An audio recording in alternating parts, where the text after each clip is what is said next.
Es esmu Anna, un katru dienu uz darbu es braucu vilcienā. Esmu novērojusi, ka braucieni ir daudz ērtāki.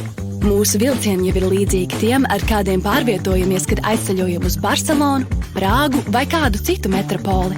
Ir forši redzēt daudzās izmaiņas un uzlabojumus, bet par visu pēc kārtas.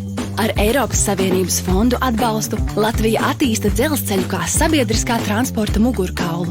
Ko tas nozīmē? Iespēju pārvietoties ar mūsdienīgiem un vidē draudzīgiem vilcieniem, kas piedāvā lielāku komfortu un mobilitātes iespējas.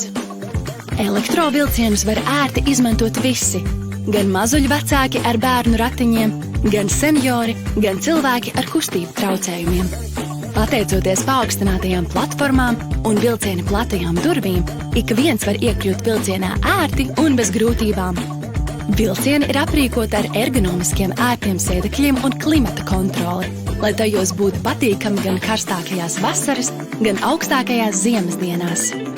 Tajos ir ērtas labierīcības, iespēja uzlādēt telefonu vai datoru un īpaši jaudīgs Wi-Fi pieslēgums, lai vilcienā varētu gan mācīties, gan atpūsties. Par nākamajām pieturām vari uzzināt nevien no ierastajiem audio paziņojumiem vilcienā, Nākamā pietura – skrīveri, bet arī norādēm informatīvajos ekrānos.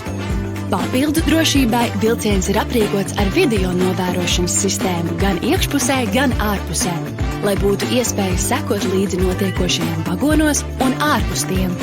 Tas ļauj vadītājiem pārliecināties, ka visi pasažieri ir iekāpuši un gatavi braucienam. Nezinu kā tu, bet es ar vilcienu tagad pārvietošos vēl biežāk, jo tas ir ērti, mūsdienīgi un ātri. Tiekamies vilcienā!